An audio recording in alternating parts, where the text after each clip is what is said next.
আসসালামু আলাইকুম, স্বাগতম জানাচ্ছি নতুন সংবাদে। আমি মোহাম্মদ কিবরিয়া। এই মুহূর্তে জানিয়ে দিব আমাদের হাতে থাকা সর্বশেষ আপডেট। শুরুতেই থাকছে আজকের প্রধান সংবাদ শিরোনাম, পরে বিস্তারিত। মার্কিন রণতরী ডুবিয়ে দেওয়ার হুঁশিয়ারি খামেনির। পারমাণবিক আলোচনায় অগ্রগতি হয়েছে ইরান। ইউক্রেনের হামলায় রুশ বন্দর বিধ্বস্ত। এতক্ষণ শুনছিলেন সংবাদ শিরোনাম।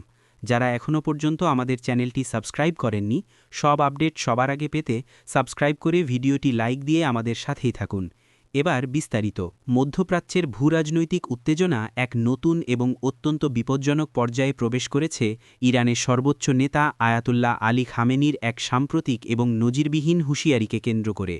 পারস্য উপসাগরে মার্কিন যুক্তরাষ্ট্রের ক্রমবর্ধমান সামরিক উপস্থিতির প্রতিক্রিয়ায় তিনি দ্ব্যর্থহীন ভাষায় জানিয়েছেন যে ইরানের জাতীয় সার্বভৌমত্ব বা স্বার্থের উপর যদি কোনো প্রকার আঘাত আসে, তাহলে ইরানের ইসলামিক রেভলিউশনারি গার্ড কর্পস বা আইআরজিসির নৌবাহিনী এই অঞ্চলে মোতায়েন থাকা যে কোনো মার্কিন রণতরী বা যুদ্ধজাহাজ ডুবিয়ে দিতে এক মুহূর্তও দ্বিধা করবে না।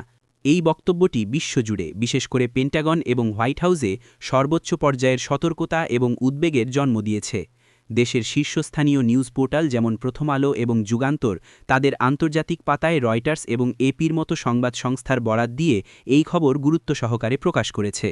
আয়াতুল্লাহ খামেনির এই কঠোর এবং সরাসরি হুঁশিয়ারি এমন এক সময়ে এলো যখন মার্কিন যুক্তরাষ্ট্র ইরানের বিরুদ্ধে একটি সম্ভাব্য সামরিক পদক্ষেপের জন্য পারস্য উপসাগরে তাদের Abraham Lincoln aircraft carrier strike group এবং একটি B-52 বোমারু বিমানের টাস্ক ফোর্স মোতায়েন করেছে। মার্কিন যুক্তরাষ্ট্রের জাতীয় নিরাপত্তা উপদেষ্টা জন বোল্টন তখন দাবি করেছিলেন যে তাদের কাছে সুনির্দিষ্ট গোয়েন্দা তথ্য রয়েছে যে ইরান এবং তার প্রক্সি বা ছায়া গোষ্ঠীগুলো এই অঞ্চলে মার্কিন সেনা এবং স্বার্থের উপর একটি বড় ধরনের হামলা চালানোর পরিকল্পনা করছে। এই সামরিক প্রস্তুতির প্রতিক্রিয়ায় খামেনি এই পাল্টা হুঁশিয়ারি উচ্চারণ করেন। তিনি বলেন, মার্কিন যুক্তরাষ্ট্রকে বুঝতে হবে যে হিট অ্যান্ড রান বা আঘাত করে পালিয়ে যাওয়ার দিন শেষ। পারস্য উপসাগর ইরানের ঘর এবং আমাদের নিরাপত্তার অবিচ্ছেদ্য অংশ। এখানে কোনো ধরনের আগ্রাসন চালানো হলে তার পরিণতি হবে ভয়াবহ। নিরাপত্তা বিশ্লেষকরা বলছেন, খামেনির এই বক্তব্য শুধুমাত্র একটি রাজনৈতিক বাগারম্ভ নয়, এটি ইরানের অপ্রতিসম যুদ্ধ বা অ্যাসিমেট্রিক ওয়্যারফেয়ার কৌশলের একটি সুস্পষ্ট প্রকাশ। ইরান জানে যে প্রচলিত সামরিক সক্ষমতায় তারা মার্কিন যুক্তরাষ্ট্রের নৌবাহিনীর সাথে কোনোভাবেই পেরে উঠবে না। মার্কিন যুক্তরাষ্ট্রের একটি এয়ারক্রাফট ক্যারিয়ার নিজেই একটি ভাসমান সামরিক ঘাঁটি, যা একটি মাঝারি আকারের দেশের পুরো বিমানবাহিনীর চেয়েও বেশি শক্তিশালী।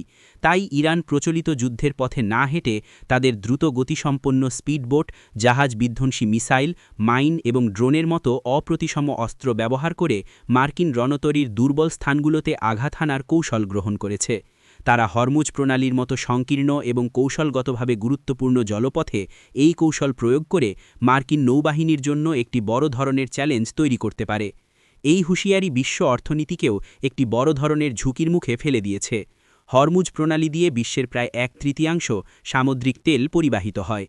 যদি এই অঞ্চলে কোনো ধরনের সামরিক সংঘাত শুরু হয়, তাহলে এই জলপথটি সম্পূর্ণরূপে বন্ধ হয়ে যেতে পারে, যা বিশ্ব বাজারে তেলের দামকে আকাশচুম্বী করে তুলবে এবং বিশ্ব অর্থনীতিকে একটি ভয়াবহ মন্দার দিকে ঠেলে দেবে।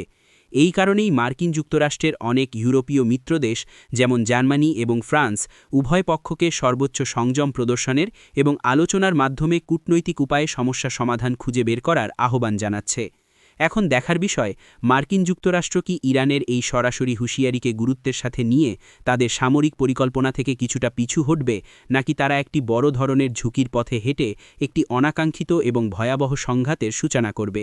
এর উপরই নির্ভর করছে মধ্যপ্রাচ্যের এবং সম্ভবত পুরো বিশ্বের ভবিষ্যৎ শান্তি ও স্থিতিশীলতার রূপরেখা।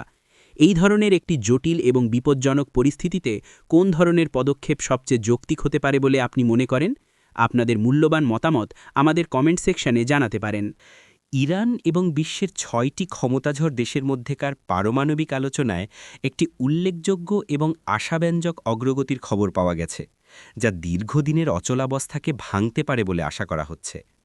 অস্ট্রিয়ার রাজধানী ভিয়েনায় অনুষ্ঠিত সর্বশেষ দফা বৈঠকের পর ইউরোপীয় ইউনিয়নের বিদেশনীতি বিষয়ক প্রধান জোসেফ বোরেল, যিনি এই আলোচনার সমন্বয়কারীর দায়িত্ব পালন করছেন, তিনি জানিয়েছেন যে উভয় পক্ষই 2015 সালের মূল পারমাণবিক চুক্তি বা জেসিপিওএ-কে পুনরুজ্জীবিত করার জন্য একটি নতুন এবং চূড়ান্ত খসড়া চুক্তির বিষয়ে ঐক্যমত্যের খুব কাছাকাছি পৌঁছেছে। এই খবরটি বিশ্বজুড়ে কূটনৈতিক মহলে এক ধরনের সতর্কতামূলক আশাবাদের সঞ্চার করেছে। এই আলোচনার মূল উদ্দেশ্য হল 2018 সালে সাবেক মার্কিন প্রেসিডেন্ট ডোনাল্ড ট্রাম্প কর্তৃক একতরফাভাবে বাতিল করা এই চুক্তিটিকে আবারও কার্যকর করা। এই চুক্তি অনুযায়ী ইরান তার পারমাণবিক কর্মসূচিকে সীমিত করার বিনিময়ে তার উপর থেকে আন্তর্জাতিক অর্থনৈতিক নিষেধাজ্ঞাগুলো প্রত্যাহার করে নেওয়ার প্রতিশ্রুতি পেয়েছিল। কিন্তু ট্রাম্প চুক্তি থেকে বেরিয়ে যাওয়ার পর ইরানও ধীরে ধীরে তাদের পারমাণবিক কর্মসূচির সীমাবদ্ধতাগুলো লঙ্ঘন করতে শুরু করে এবং তাদের ইউরেনিয়াম সমৃদ্ধকরণের মাত্রা এমন একটি পর্যায়ে নিয়ে যায় যা পারমাণবিক বোমা তৈরির জন্য প্রয়োজনীয় মাত্রার খুব কাছাকাছি। এই পরিস্থিতিতে বর্তমান মার্কিন প্রেসিডেন্ট জো বাইডেন প্রশাসন চুক্তিতে ফিরে আসার আগ্রহ প্রকাশ করে এবং এই দীর্ঘ এবং জটিল আলোচনা প্রক্রিয়া শুরু হয়। সর্বশেষ দফা আলোচনায় উভয় পক্ষই তাদের নিজ নিজ অবস্থান থেকে কিছুটা নমনীয় হয়েছে বলে জানা গেছে। ইরানের পক্ষ থেকে তাদের কিছু সর্বোচ্চ দাবি, যেমন ইসলামিক রেভলিউশনারি গার্ড কর্পস বা আইআরজিসিকে মার্কিন যুক্তরাষ্ট্রের বিদেশি সন্ত্রাসী সংগঠনের তালিকা থেকে বাদ দেওয়ার দাবিটি থেকে তারা কিছুটা সরে এসেছে বলে মনে করা হচ্ছে। অন্যদিকে মার্কিন যুক্তরাষ্ট্রের পক্ষ থেকেও ইরানকে এই মর্মে একটি অর্থনৈতিক নিশ্চয়তা বা ইকোনমিক গ্যারান্টি দেওয়ার বিষয়ে আলোচনা হয়েছে, যে ভবিষ্যতে যদি কোনো মার্কিন প্রশাসন আবারও চুক্তি থেকে বেরিয়ে যায়, তাহলেও ইরানে কর্মরত বিদেশি কোম্পানিগুলোকে কোনো প্রকার শাস্তির সম্মুখীন হতে হবে না। বিশ্লেষকরা বলছেন এই অগ্রগতিটি অত্যন্ত তাৎপর্যপূর্ণ। যদি এই চুক্তিটি সত্যিই পুনরুজ্জীবিত করা সম্ভব হয়, তাহলে এটি মধ্যপ্রাচ্যে একটি সম্ভাব্য বড় ধরনের সংঘাত এড়াতে সহায়ক হবে এবং এই অঞ্চলের স্থিতিশীলতার জন্য একটি বড় ধরনের ইতিবাচক পদক্ষেপ হবে। একটি সফল চুক্তি ইরানকে তার তেল রপ্তানি পুনরায় শুরু করার এবং বিশ্ব অর্থনীতিতে রিইন্টিগ্রেট বা পুনঃএকত্রিত হওয়ার সুযোগ করে দেবে, যা দেশটির অর্থনৈতিক সংকট লাঘব করতে সহায়ক হবে। অন্যদিকে এটি পশ্চিমা বিশ্ব এবং ইসরায়েলকে এই মর্মে একটি নিশ্চয়তা দেবে যে ইরানের পারমাণবিক কর্মসূচি একটি কঠোর আন্তর্জাতিক পর্যবেক্ষণ ব্যবস্থার অধীনে রয়েছে এবং তারা পারমাণবিক অস্ত্র তৈরি করতে পারবে না। তবে এই আলোচনা এখনও চূড়ান্ত পর্যায়ে পৌঁছায়নি এবং এর পথে এখনও বেশ কিছু বাধা রয়েছে। উভয় দেশের অভ্যন্তরীণ কট্টরপন্থী মহলই এই ধরনের কোনো সমঝোতার তীব্র বিরোধিতা করছে।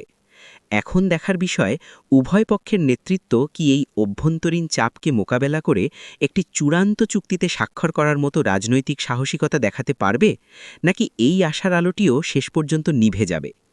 এই ধরনের একটি জটিল আন্তর্জাতিক চুক্তির সাফল্য বা ব্যর্থতা সাধারণ মানুষের জীবনে কতটা প্রভাব ফেলে বলে আপনারা মনে করেন? ইউক্রেন রাশিয়া যুদ্ধের ময়দানে এক নতুন এবং অত্যন্ত তাৎপর্যপূর্ণ ঘটনা ঘটেছে।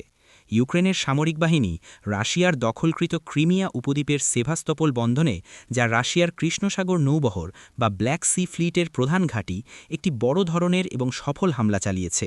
এই হামলায় বন্দরের অবকাঠামো এবং সেখানে নোঙর করে থাকা বেশ কয়েকটি রুশ যুদ্ধজাহাজ মারাত্মকভাবে ক্ষতিগ্রস্ত বা বিধ্বস্ত হয়েছে বলে ইউক্রেনের পক্ষ থেকে দাবি করা হয়েছে। এই ঘটনাটি রাশিয়ার সামরিক সক্ষমতা এবং কৃষ্ণসাগরে তাদের আধিপত্যের উপর একটি বড় ধরনের আঘাত হিসেবে দেখা হচ্ছে। ইউক্রেনের সামরিক গোয়েন্দা সংস্থা এবং বিমান বাহিনী জানিয়েছে তারা এই সমন্বিত হামলাটি চালিয়েছে যুক্তরাজ্যের সরবরাহ করা স্টর্ম শ্যাডো এবং ফ্রান্সের সরবরাহ করা স্কাল্প নামক দূরপাল্লার ক্রুজ মিসাইল এবং তাদের নিজস্ব প্রযুক্তিতে তৈরি সামুদ্রিক ড্রোন বা সি বেবি ব্যবহার করে। স্যাটেলাইট ইমেজ এবং বিভিন্ন নির্ভরযোগ্য সূত্রেও এই হামলার ফলে বন্দরের ব্যাপক ক্ষয়ক্ষতির চিত্র উঠে এসেছে। দেখা গেছে বন্দরের একটি ড্রাই ডক, যেখানে রাশিয়ার একটি কিলো ক্লাস সাবমেরিন এবং একটি রোপুচা ক্লাস ল্যান্ডিং শিপ মেরামতের জন্য রাখা ছিল, তা সরাসরি মিসাইল হামলায় বিধ্বস্ত হয়েছে। এই দুটি মূল্যবান নৌসম্পদের ক্ষতি রাশিয়ার নৌবাহিনীর জন্য একটি বড় ধরনের ধাক্কা। এই সফল হামলা প্রমাণ করে যে ইউক্রেন এখন শুধুমাত্র তাদের নিজেদের ভূখণ্ড রক্ষা করার মধ্যেই সীমাবদ্ধ নেই, বরং তারা রাশিয়ার সবচেয়ে সুরক্ষিত এবং কৌশলগতভাবে গুরুত্বপূর্ণ সামরিক স্থাপনাগুলোতেও গভীর আঘাত হানার সক্ষমতা অর্জন করেছে। বিশ্লেষকরা বলছেন এই হামলার বেশ কয়েকটি গুরুত্বপূর্ণ সামরিক এবং কৌশলগত তাৎপর্য রয়েছে। প্রথমত, এটি কৃষ্ণসাগরে রাশিয়ার নৌবাহিনীর কার্যক্রমকে উল্লেখযোগ্যভাবে ব্যাহত করবে। সেভাস্টোপোল বন্দর ক্ষতিগ্রস্ত হওয়ায় তাদের পক্ষে এখন এই অঞ্চলে তাদের যুদ্ধজাহাজগুলো পরিচালনা করা, মেরামত করা এবং পুনরায় অস্ত্রসজ্জিত করাটা অনেক বেশি কঠিন হয়ে পড়বে। দ্বিতীয়ত, এটি রাশিয়ার সামরিক নেতৃত্ব এবং তাদের আকাশ প্রতিরক্ষা ব্যবস্থার একটি বড় ধরনের ব্যর্থতাকেই তুলে ধরেছে। পশ্চিমা দেশগুলো সরবরাহ করা অত্যাধুনিক ক্রুজ মিসাইলগুলোকে প্রতিহত করতে যে তারা ব্যর্থ হচ্ছে তা এই ঘটনা থেকে স্পষ্ট। তৃতীয়ত, এই হামলাটি ইউক্রেনের জনগণের এবং সৈনিকদের মনোবলকে এক নতুন উচ্চতায় নিয়ে যাবে।